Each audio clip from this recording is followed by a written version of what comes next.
You're listening to and such a short amount of time to do it in. We were really a Mamamia podcast. From Mamamia, you're listening to No Filter, a podcast where people from all walks of life tell their stories very candidly and aren't afraid to be vulnerable. My name is Mia Friedman. And this is part 2 of my interview with Phoebe Burgess. If you haven't listened to part 1 yet, scroll back in the feed and do that first, because she talks with heartbreaking honesty about the really early days of her relationship and all the red flags she missed during that time. And they were red flags that ultimately led to her marriage falling apart amid infidelity, public humiliation, and chaos. For 2 years, Phoebe Burgess remained pretty silent when it came to the breakdown of her relationship with NRL star player Sam Burgess. Everyone wanted details. Everyone wanted the dirt. Everyone wanted to know what had been going on behind this glossy image that Sam's football club and Phoebe, as his wife for a long time, were determined to project. For Sam, for the team, for the game. But Phoebe ignored the offers that were waved in her face by the big commercial TV networks. She didn't want that. She still doesn't. She stayed silent about her marriage and the end of it for legal reasons. There are things that she cannot say, even if they are true. But mostly, she stayed silent because she shared 2 young children with Sam. He'll always be their dad, and she's always wanted them to have a good relationship with him. She still does. And then, while she was in lockdown with her children and her parents, her ex-husband went on a reality TV show called SAS Australia. It's touted as a show about physical strength and endurance, and it is. But a big part of it are the celebrity contestants making these really tearful confessions about mistakes that they've made in their lives. Redemption stories. And so it was. Sam won the show. Week after week after week, when the show was on, Phoebe would wake up every morning and read messages from women on Instagram saying they were thinking of her. And that's when she realised the danger of your story being told by someone else. Because there are some things about her story Phoebe knew other women could benefit from knowing. Things that Phoebe wishes she could have known before they happened to her. So she decided to take the power back. And that's why she's joining me in the Mamamia studio today for part 2 of our conversation here on No Filter, to speak up for herself and tell her story in her own words. Here's part 2 of my conversation with Phoebe Burgess. I want to talk a little bit about Instagram because your life looked pretty great. And there were days where it was great. And there were times, and, you know, I'm the first one to put my hand up and to admit that I'd very much been a part of the machine that was helping to perpetuate the image that I'm now speaking about. I was part of the image. I was projecting. Those moments happened, don't get me wrong, but they were one piece of a mosaic, you know, that created the whole picture. And I think what I'm loving when I'm listening to, you know, women having broader conversations about Instagram is we now speak about it as being edited, as being filtered, and you can almost go into it with your eyes wide open. So what I'm finding liberating now is I realized that back then my thoughts and my actions were actually being a little bit controlled. I was a bit of a puppet. I was put in scenarios, I was sharing images. No one made me do that. But I was putting out there probably what I wanted if I psychoanalyze myself. I was projecting the image that I knew I had, I knew I could have. I have 2 beautiful, healthy children. And a lot of happiness and a lot of love was there.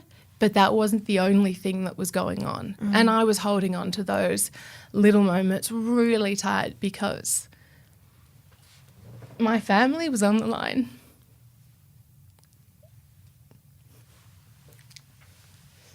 Don't apologise. Do you want to take a minute? Yeah, no, I'm okay. I just thought I was past crying about this. I remember on Instagram seeing when you were selling a whole lot of clothes. Oh, really? Yeah. When was that? I remember. Okay, yeah. Yeah, like designery clothes. Because there's the narrative that goes, you married Sam, got all his money, he was an incredibly well-paid superstar of sport. you That were would be a gold digging. Oh, okay, gold digging. So how much gold did you dig, Phoebe? And where is it now? Oh, well, okay. No, look, and I think what you've done there is you've wrapped up the issue of simplistic journalism and really shitty, obvious narratives. And I think it's interesting that you've gone there because that is what I saw when I watched the reality show that came out. And I thought that I would probably put... Oh, you mean SAS Australia, Yes. when Yeah. Sam gave his version of events? Yeah, I couldn't watch it, but I had to keep up with, I guess I would wake up in the morning to a phone going off and messages of people saying, gosh, when will this end?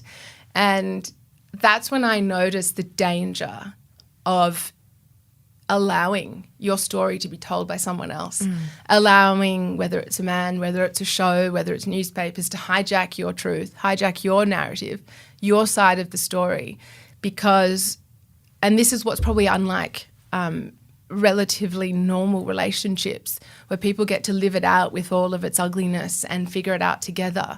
Mine is put out there, mind you, a lot by me as well. I'm part of that, and that's what I'm a lot more cognizant of now, which is why I tried to include a bit of the black and white where I'm able to. There's still a lot of things that I'm unable to speak about that I would like to be able to one day, or I have to weigh up if that's in my children's best interests as well. But that's why I decided to speak to Claire Harvey and Jess Halloran from The Australian. And I decided to take a little bit, and I know this is going to sound cliche, so I'm sorry, about to rip my bra off too, but I wanted my power back. I wanted a little bit of control over how much love, blood, sweat and tears I had put into making my family and trying to get it through something really dark and difficult. Because whilst it looks like there was a lot of animosity, there was also a lot of fear and there was a lot of sacrifice, but that was all wrapped up in love. So this was a really difficult thing to try and untangle myself from, to try and escape. And it needed to be represented a little bit more the way it was for me. The feeling of letting that go was so liberating. I felt that whatever pressure, the foot that had been crushing my chest, I felt I could breathe again. And I know what actually hit me out of nowhere was how many women felt the exact same way. And they were reaching out to me. Instagram sort of took on a whole new meaning to me because it suddenly became this portal, this link between myself and so many victims, so many people who've experienced similar things to myself. Toxic relationships, the inability to get away, being afraid in their own home, in their own relationships. And I was overwhelmed by how many women had stories directly from the NRL, how many had some just from reading what had happened to me and being able to identify so many things that they hadn't seen anywhere else. They hadn't seen terms like gaslighting and coercive control in a relationship that they may have seen in the public eye. And they were almost pushing me forward. Don't stop. Please keep going. You're leading the way. Please don't give up. You're doing it for me. You gave me the courage to do this. You gave me the courage to say no. I left today.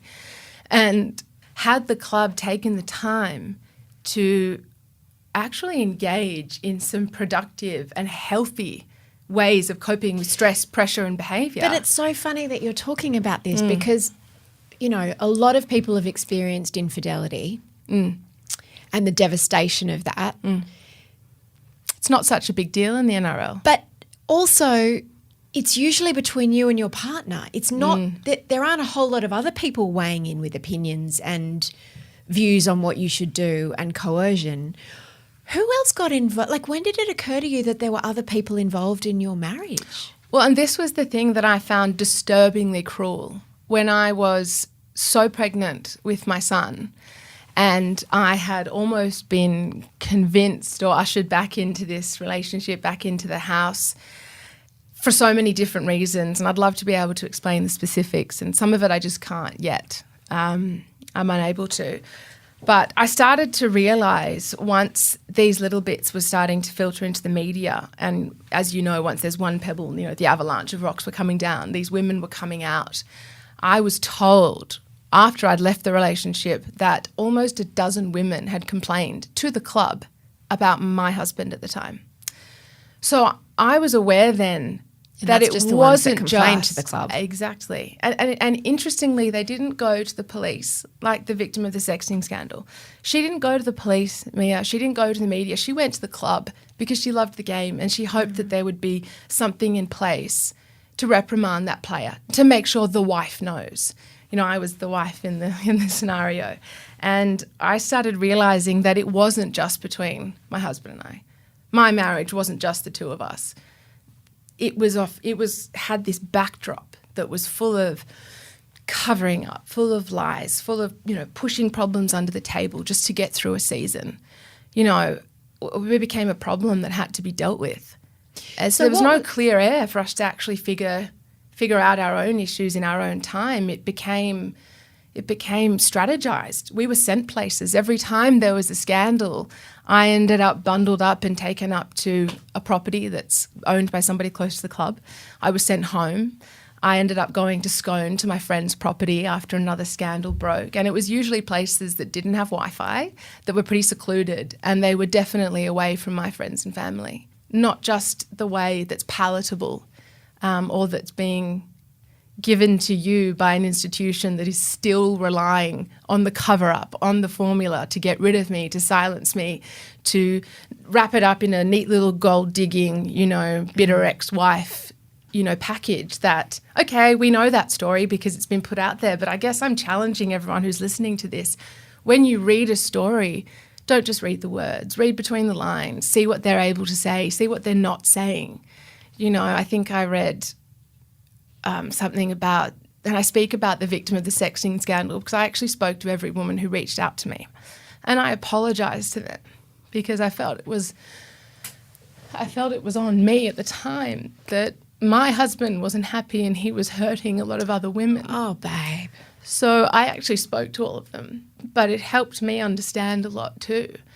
This girl had been painted as a wannabe, a bit of a groupie, a hanger-on, who'd flashed her breasts first, and that was something that was put out there in the media so that it looked like a bit of they almost hijacked the idea of consent as well. Oh, well, she put her boobs out, so she wanted that dick pic, that virtual dick pic. She asked for that. That's what she wanted, and then she took a picture of it.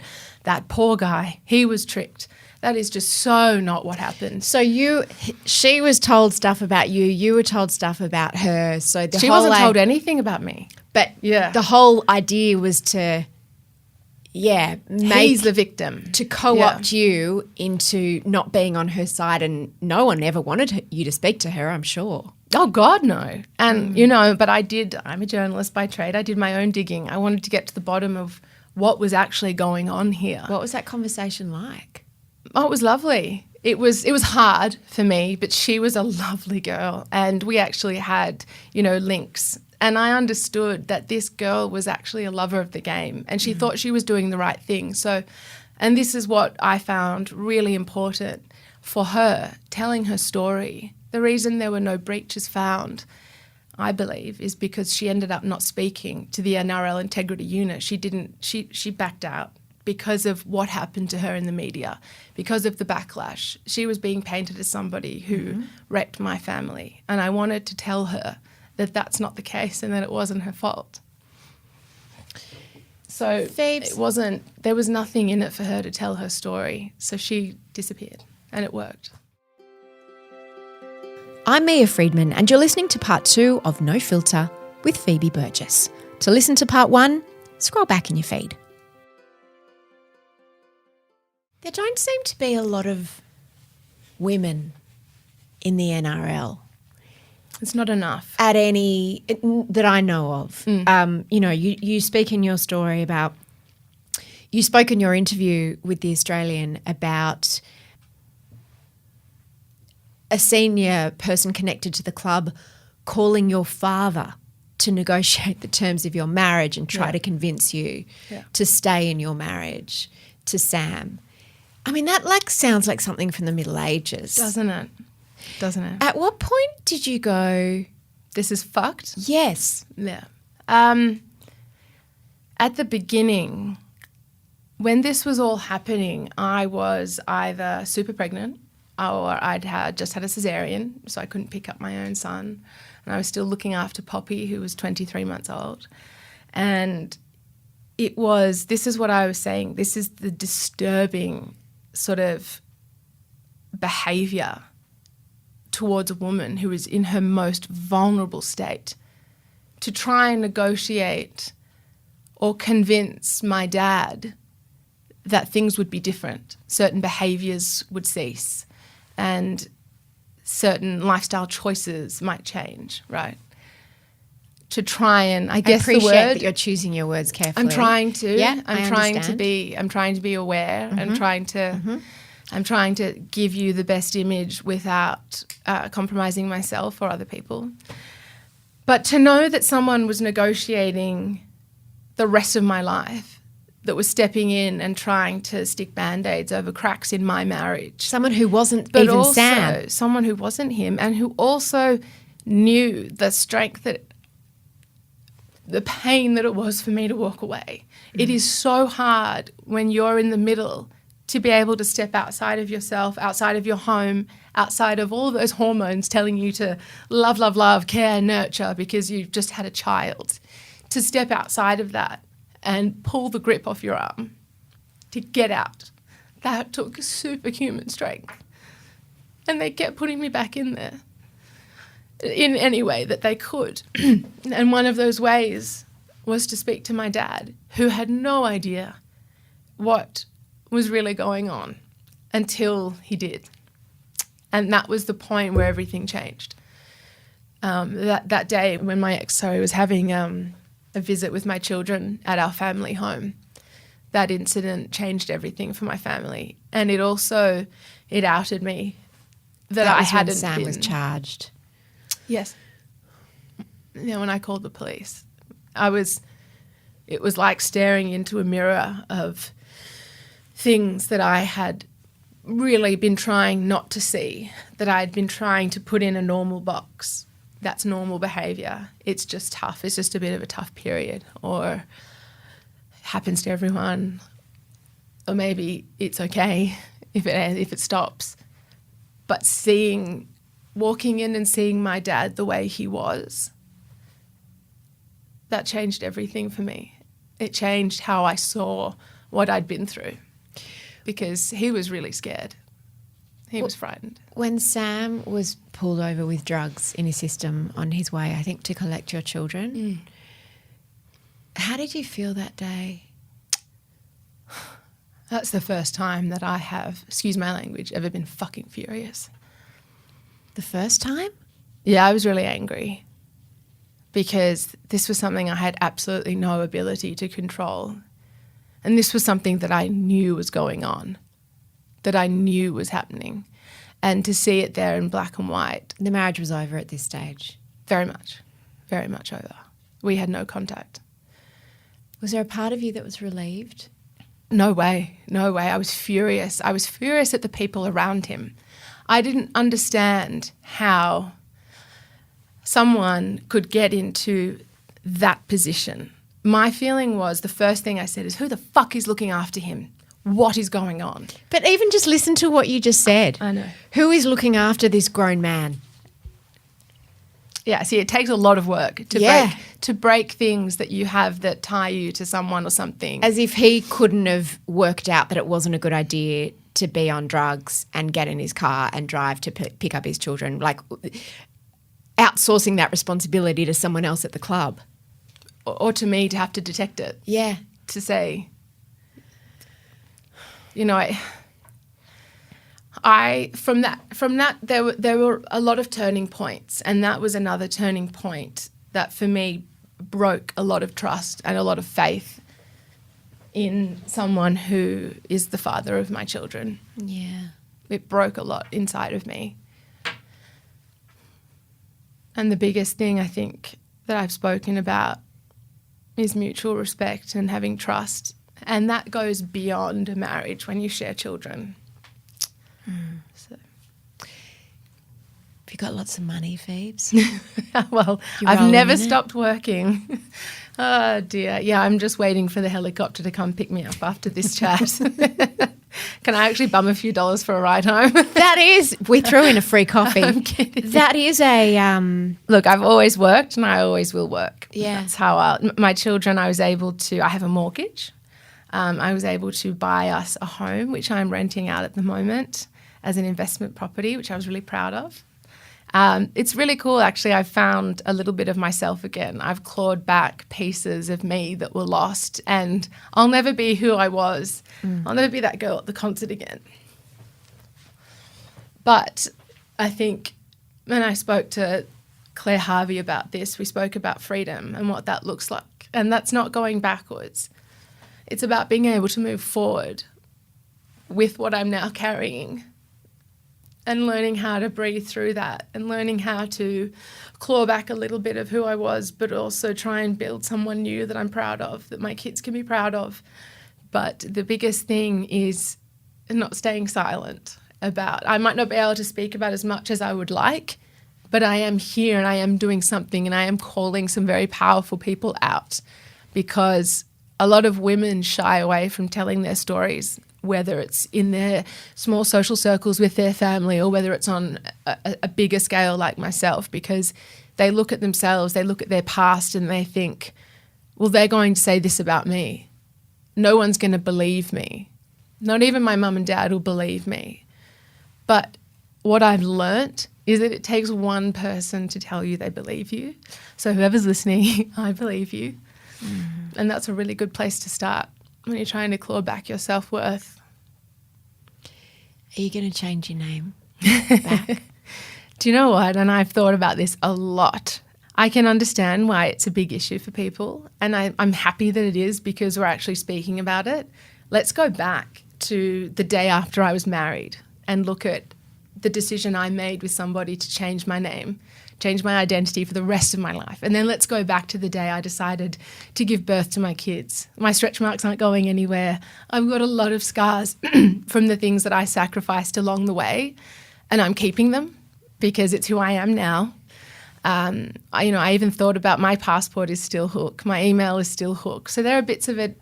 But I drop my kids off to school every day, and I've got a big sign on my car that says Burgess, and we are 3 Burgesses because that's their name, so I deserve to be the same name as my kids. I think if you looked in, if it's specific to the Burgesses, I know that there's a Mrs. in there somewhere who's divorced. So I think it really, and I would never judge that. So I think it really is a personal preference, and I choose to be a little family unit with Poppy and Billy Burgess, so I will be Phoebe Burgess, Ms. Phoebe Burgess. And the Instagram thing, I can show you the photos. I'm trying to change it from the Mrs. to a Ms., but it actually it's just a logistical thing, so it's okay, everyone. I've put it forward. I was going to say, why would you want to be associated? And that's the dichotomy here, isn't it? Yeah. Like, you could have come on and said a whole lot of other things, but he's still the father of your children. That's right. That's right. And that's, as much as I might try and run from it or hide it, and that's, I think a lot of women in this position would feel that way. But I'm choosing to own it a little bit. This is my story. It's where I've come from. And they were decisions I made with a really full heart at that time. And it's almost like wearing those scars with a bit of pride, you know. I've got a lot more to me that I think people realise now. And when I say that, I mean just in general life, you know. It's never what you see is what you get. I've got a shit ton of baggage, you know. I'm 32 years old. I live at home with my parents. I'm divorced. I've got 2 kids. I still sleep with my daughter, who's 4. She kicks me in the boobs every night. And that's a little bit who I am. Clothes are an escape for me. I love playing around on Instagram and being part of a community and speaking to some really incredible women.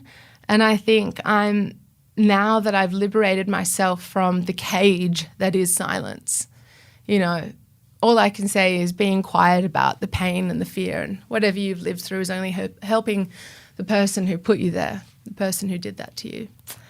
So I think moving forward with that honesty, it's just going to be liberating.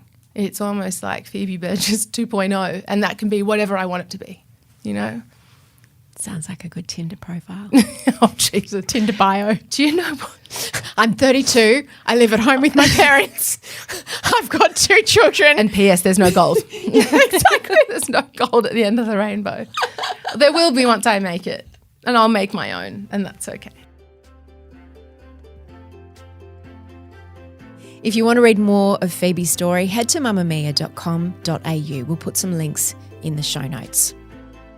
The assistant producer of No Filter is Lucy Neville, and the executive producer is Eliza Ratliff. I'm Mia Friedman, and if you want more of us in your life, come and visit the Mamamia app. And just by reading or listening to our content, just by listening to this podcast today, you are helping to fund girls in schools in some of the most disadvantaged countries in the world. Through our partnership with Room to Read, we're currently sending 300 girls to school every single day, and our aim is to get to 1,000 and then 10,000. Because at Mamamia, our core purpose is to make the world a better place for women and girls.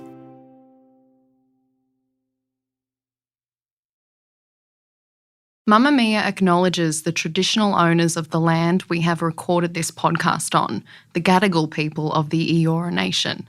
We pay our respects to their elders, past and present, and extend that respect to all Aboriginal and Torres Strait Islander cultures.